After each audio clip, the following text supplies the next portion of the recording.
Kelompok 2 kelas akuntansi syariah 4A. Pada kesempatan kali ini, kami sedikit akan menjelaskan tentang akuisisi dengan kepemilikan penuh.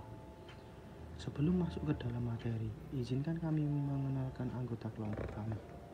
Yang pertama, Muhammad Andre Arifianto dengan NIM 195221024. Yang kedua, Lutfi Nur Azizah dengan NIM 195221040. Dan yang terakhir, Febrianti Hanung dengan NIM 195221016. Langsung saja masuk ke dalam materi. Yang pertama yaitu konsolidasi sesaat setelah akuisisi seluruh kepemilikan entitas anak. Pada PSAK 65 tahun 2014 menyatakan bahwa entitas induk mengonsolidasikan entitas anak dari tanggal diperolehnya pengendalian sampai tanggal hilangnya pengendalian entitas induk atas entitas anak tersebut. Pada bagian ini akan dibahas proses konsolidasi sesaat setelah akuisisi atas seluruh kepemilikan entitas anak. Sebagai contoh, kita akan menggunakan PT Nusantara yang melakukan akuisisi atas seluruh saham yang dimiliki PT Andalas pada 1 Januari 2015. Berikut ini disajikan laporan posisi keuangan dari kedua entitas secara terpisah sebelum terjadinya kombinasi bisnis yang dapat dilihat pada gambar.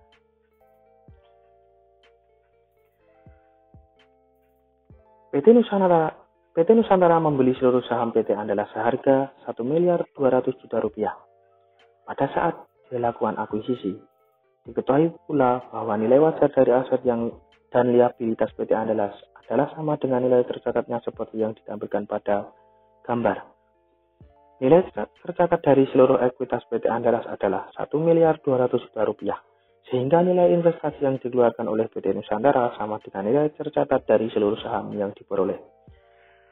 Kemudian untuk mencari diferensial atau selisih, diperoleh dari nilai wajar dan nilai akuisisi dan nilai wajar sebesar Rp1.200.000.000 dikurangi dengan total nilai tercatat aset bersih sebesar Rp1.200.000.000 sehingga diperoleh selisih 0.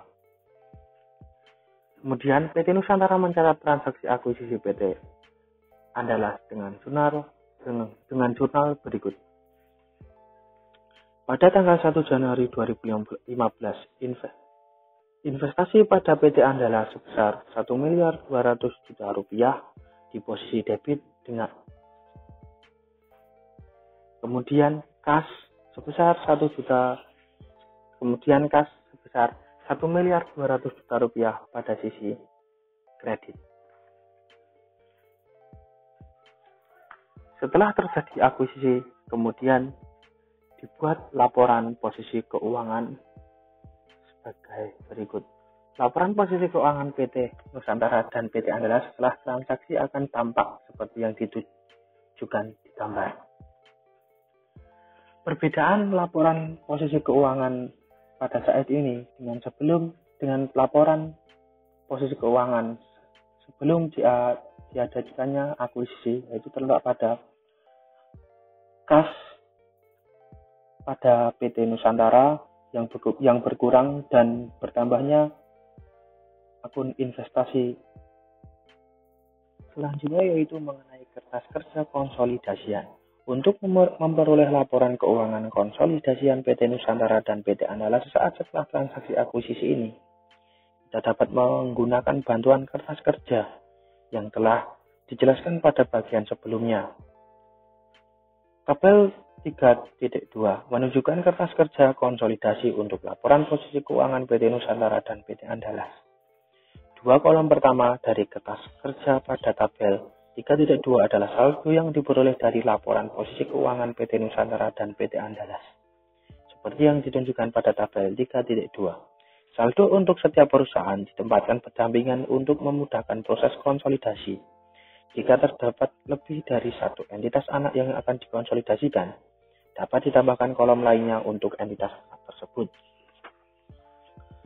Dua kolom selanjutnya yang digunakan untuk menempatkan nilai eliminasi sebagai penyesuaian atas saldo-saldo yang dilaporkan oleh setiap perusahaan sehingga mencerminkan nilai yang tepat untuk konsolidasian. Untuk mempermudah pengidentifikasian, setiap kali yang dimasukkan pada kolom ini dapat diberikan penomoran yang sama baik di sisi debit dan kreditnya. Sedangkan kolom terakhir merupakan saldo setiap akun-akun yang telah disesuaikan dengan nilai eliminasi dan merupakan nilai yang disajikan sebagai saldo dan sebagai saldo konsolidasian. Berdasarkan kertas kerja yang disajikan pada tabel 3.2, satu-satunya jurnal eliminasi yang diperlukan untuk menghapus akun investasi pada PT Andalas dan menghapus akun-akun ekuitas entitas anak ditunjukkan pada jurnal berikut. Saham biasa PT Andalas sebesar Rp800 juta di posisi debit, saldo laba sebesar Rp400 juta di sisi debit, kemudian investasi pada PT Andalas sebesar Rp1.200 juta di sisi kredit. Selanjutnya mengenai laporan posisi keuangan konsolidasian. Konsolidasian sesaat setelah kombinasi bisnis ini menghasilkan sebuah laporan posisi keuangan. Konsolidasian yang diperoleh dari kolom terakhir kertas kerja konsolidasian. Laporan posisi keuangan konsolidasian untuk PT Nusantara ditujukan pada gambar 3.3. Pada bagian ekuitas dapat dilihat bahwa tidak ada perbedaan antara ekuitas konsolidasian dengan ekuitas yang dimiliki PT Nusantara sebagai entitas induk. Hal ini disebabkan sesaat setelah kombinasi bisnis tidak ada aktivitas operasi yang diperhitungkan dalam laporan keuangan konsolidasian. Selanjutnya yaitu mengenai konsolidasi pada periode setelah terjadi akuisisi. Kombinasi bisnis melalui pengakuisian saham salah satu perusahaan oleh perusahaan lain memperkenankan setiap perusahaan yang terlibat dalam proses akuisisi untuk tetap berdiri secara badan hukum dan melanjutkan aktivitas operasional seperti biasa setelah terjadi akuisisi. Hal ini berbeda dengan kombinasi bisnis melalui peleburan usaha yang mungkin menyebabkan salah satu atau seluruh entitas yang terlibat dibubarkan secara hukum. Pada bagian sebelumnya telah dijelaskan bagaimana proses konsolidasi laporan keuangan entitas-entitas sesaat setelah melakukan kombinasi bisnis. Dalam proses konsolidasi sesaat setelah proses akuisisi, hanya dihasilkan sebuah laporan posisi keuangan konsolidasi yang menunjukkan posisi aset, liabilitas, dan ekuitas konsolidasian. Selanjutnya, sebagai implikasi dari dilakukannya aktivitas operasional bisnis oleh masing-masing entitas yang terlibat dalam kombinasi bisnis, maka setiap entitas akan membuat laporan keuangan masing-masing. Proses konsolidasi setelah terjadinya akuisisi akan dilakukan untuk mengonsolidasikan laporan-laporan keuangan yang disajikan oleh masing-masing entitas dalam konsolidasian. Sama halnya dengan pembuatan laporan keuangan individual setiap entitas. Laporan keuangan konsolidasian juga dimulai dengan menyiapkan laporan laba rugi komprehensif konsolidasian. Kemudian laporan perubahan modal konsolidasian, laporan posisi keuangan konsolidasian, dan laporan arus kas konsolidasian. Selanjutnya akan diteruskan oleh Saudari Lutfi. Oke, selanjutnya saya akan menjelaskan mengenai laba atau rugi bersih konsolidasian. Laba atau rugi bersih konsolidasian digunakan untuk menyiapkan laba atau rugi bersih konsolidasian. Nah, cara menghitungnya yaitu dengan hanya menghitung pendapatan dan beban dari entitas individual yang diperoleh dari transaksi dengan pihak non-afiliasi yang akan disajikan dalam laporan laba rugi konsolidasian. Selanjutnya, saldo laba dan dividen konsolidasian. Saldo laba ini adalah bagian laba yang tidak didistribusikan kepada pemilik entitas. Saldo laba diperoleh dari penjumlahan antara saldo laba pada awal periode ditambah atau dikurangi dengan laba atau rugi bersih konsolidasian dan dikurangi dengan dividen konsolidasian. Dividen konsolidasian merupakan dividen yang dibayarkan kepada pemilik entitas konsolidasian secara keseluruhan. Dividen yang dibayarkan entitas kepada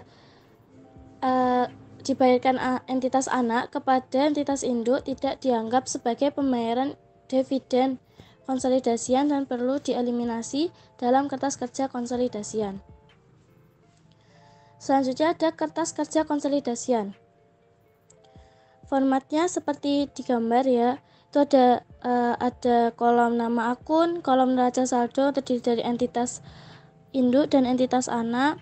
Lalu ada jurnal eliminasi, ada bagian debit dan bagian kredit, dan juga ada konsolidasian. Ada bagian-bagiannya, bagian laporan laba rugi, bagian laporan saldo laba, dan laporan posisi keuangan.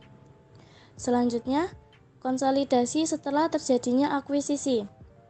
Konsolidasi pada akhir tahun akuisisi.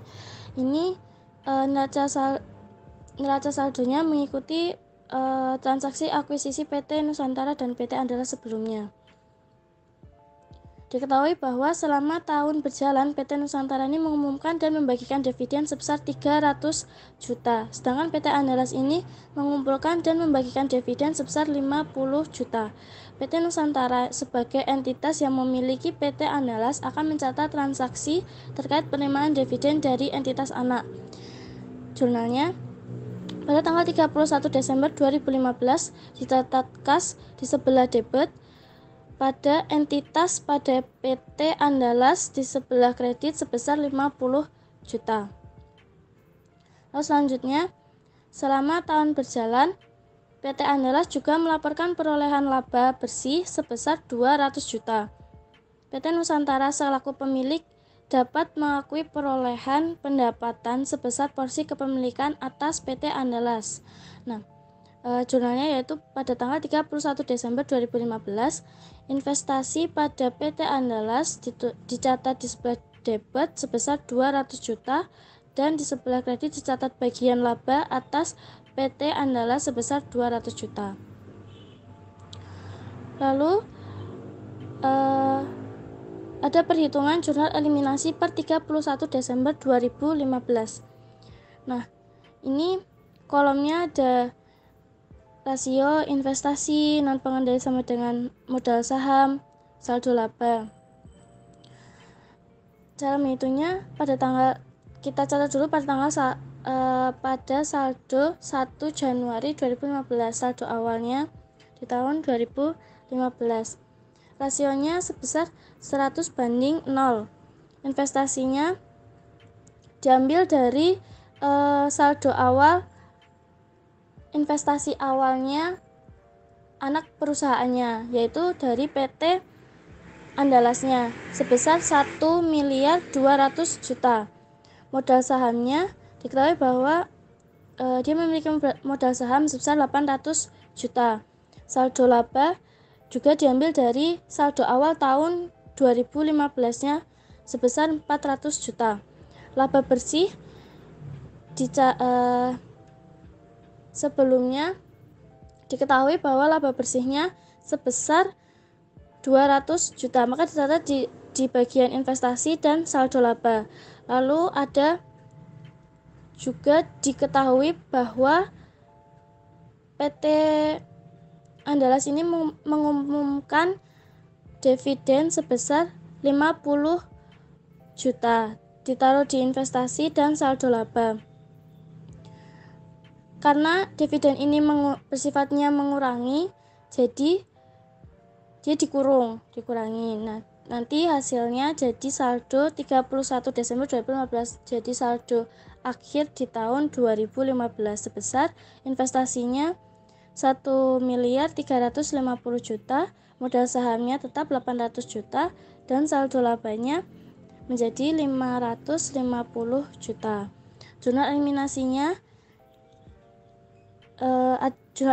ini digunakan untuk bagian-bagian yang dieliminasi di dalam PT Andalasnya. Percatatannya di bagian debit dicatat bagian laba atas PT Andalas sebesar 200 juta. Di sebelah kredit dicatat dividen diumumkan sebesar 50 juta dan Di sebelah kredit juga dicatat investasi pada PT Andalas sebesar 150 juta. Investasi pada PT Andalas ini diambil dari sisa antara 200 dan 50.000 dari bagian laba dan dividen. Oke, selanjutnya jurnal eliminasi untuk menghapus kepemilikan PT Nusantara atas PT Andalas serta ekuitas dari PT Andalas awal periode konsolidasi. Nah, ini juga dieliminasi saham biasa PT Andalas di sebelah debit sebesar 800 juta, saldo laba di sebelah debit 400 juta, dan di sebelah kredit dicatat investasi pada PT Andalas sebesar 1.200.000.000. Selanjutnya, pencatatan kertas kerja konsolidasian untuk laporan keuangan PT Nusantara.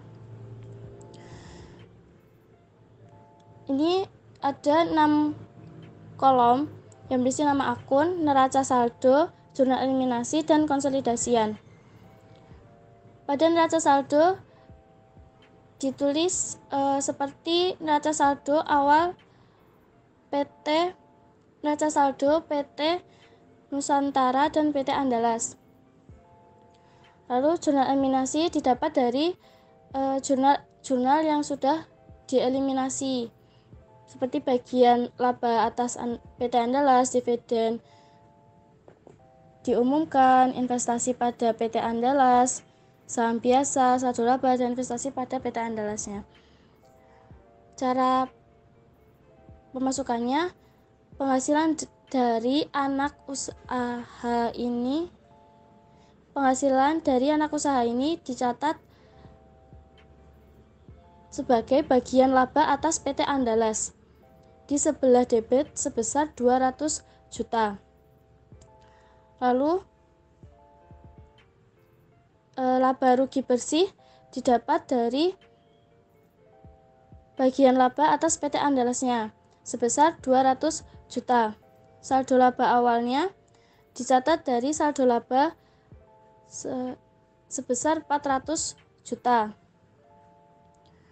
Ditambah dengan laba bersih, tadi bagian laba sebesar 200 juta di bagian debit.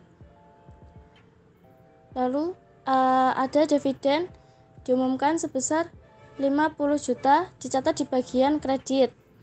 Saldo laba akhirnya penjumlahan dari 400 juta ditambah 200 juta menjadi 600 juta. Dari sebelah kredit dicatat 50 juta saldo laba akhir.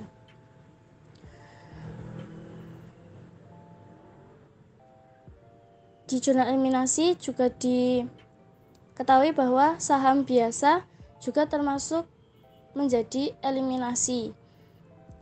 Saham biasanya sebesar 800 juta dicatat di sebelah debit, dan saldo labanya dari saldo laba akhir yaitu 600 juta. Hasilnya total liabilitas dan ekuitasnya menjadi 1.400.000.000 juta, dan di sebelah kredit saldo labanya diturunkan, ada tambahan dari investasi pada PT Andalas sebelumnya yaitu 150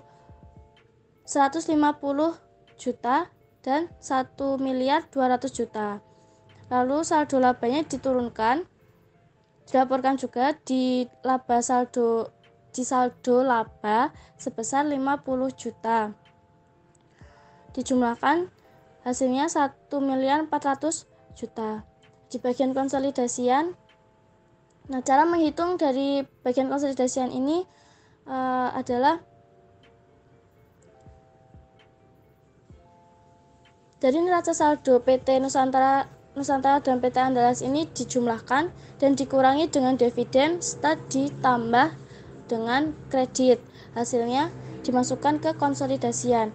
Nah, perlu diingat, segala sesuatu yang menambah revenue, saldo normalnya itu dikredit.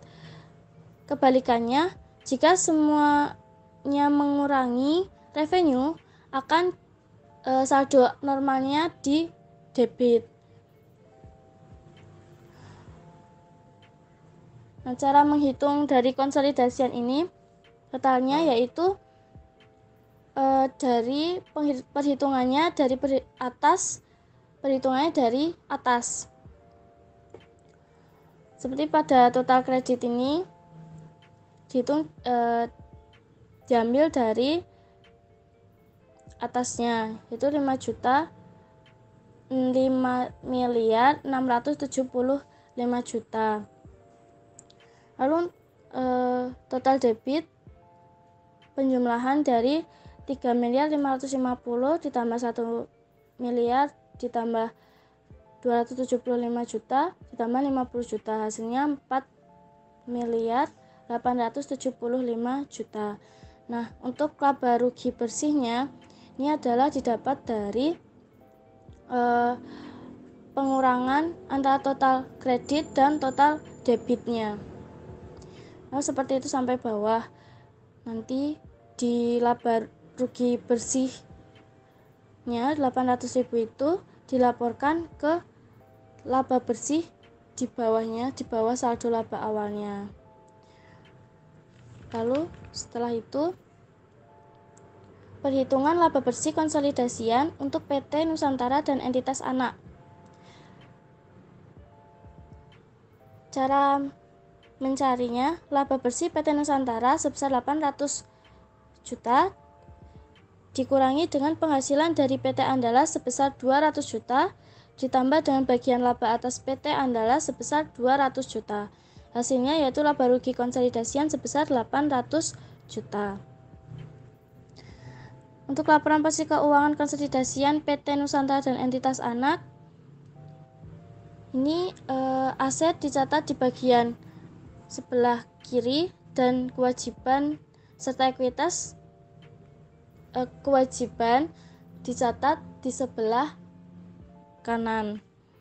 Total asetnya sebesar 8.500.000.000 juta dan total liabilitas serta ekuitasnya 8.500.000.000 juta. Oke, sekian dari saya. Yang selanjutnya yaitu konsolidasi pada periode setelah akuisisi. Secara prinsip, penyusunan laporan keuangan konsolidasian pada tahun setelah akuisisi adalah sama prosedur yang dilakukan pada saat menyusun laporan keuangan konsolidasian pada akhir tahun terjadinya akuisisi. Pada buku Dwi Martani halaman 76 di tabel 3.7 itu terdapat neraca saldo dari PT Nusantara dan PT Andalas, di mana diketahui dividen dari PT Andalas itu sebesar 100 juta rupiah. Lalu kita akan mencatat jurnal untuk mengakui dividen yang dibagikan oleh PT Andalas. Kas debit sebesar 100 juta rupiah, investasi pada PT Andalas kredit sebesar 100 juta rupiah. Lalu selanjutnya kita akan membuat jurnal untuk melaporkan perolehan laba bersih, di mana Andalas debit sebesar 250 juta rupiah. Lalu bagian laba atas PT Andalas kredit sebesar 250 juta rupiah. Yang selanjutnya di tabel 3.8 di buku Dwi Martani halaman 77 itu terdapat perhitungan jurnal eliminasi per 31 Desember 2016, di mana di situ terdapat saldo per 1 Desember 2000 per 1 Januari 2016. Lalu ada laba bersih, dividen, hingga memperoleh saldo laba per 31 Desember 2016. Kita akan membuat jurnal untuk mengeliminasi pengakuan penghasilan dari PT Andalas, di mana bagian laba atas PT Andalas itu sebesar 250 juta debit. Lalu dividen diumumkan kredit sebesar 100 juta, lalu investasi pada PT Andalas sebesar 150 juta rupiah. Lalu kita membuat jurnal eliminasi untuk menghapus kepemilikan PT Nusantara atas PT Andalas. serta ekuitas pada PT Andalas awal periode konsolidasi, di mana saham biasa PT Andalas itu dapat 800 juta rupiah, saldo laba debit 550 juta rupiah, lalu investasi pada PT Andalas kredit 1 miliar 350 juta rupiah.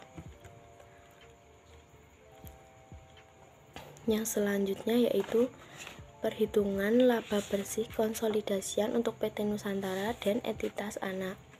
Di tabel 3.9 di buku Dwi Martani halaman 78 itu terdapat kertas kerja, di mana dengan kertas kerja itu kita dapat menghitung laba bersih konsolidasian ini. Di situ terdapat laba bersih dari PT Nusantara sebesar 1 miliar, lalu dikurangi dari penghasilan dari PT Andalas sebesar 250 juta, lalu ditambah bagian laba atas PT Andalas sebesar 250 juta, di mana kita akan memperoleh laba rugi konsolidasian sebesar 1 miliar. Lalu yang terakhir pada tabel 3.5 itu terdapat laporan posisi keuangan konsolidasian dari PT Nusantara dan entitas anak per 31 Desember 2016. Isinya akan saya bacakan dari buku Dwi Martani ini halaman 79. PT Nusantara dan entitas anak laporan posisi keuangan konsolidasian per 31 Desember 2015, di mana aset terdiri dari kas dan setara kas sebesar 2,1, piutang usaha sebesar 1,5 miliar, lalu persediaan 900 juta, tanah 2 miliar, lalu bangunan dan peralatan sebesar 3,4 miliar, dikurangi dengan akumulasi sebesar 1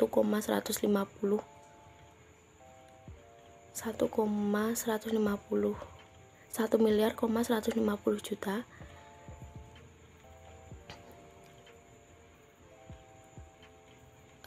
lalu ada merek dagang sebesar 400 juta, lalu akumulasi amortisasi ada 100 juta rupiah, hingga memperoleh total aset sebesar 9 miliar 50 juta rupiah.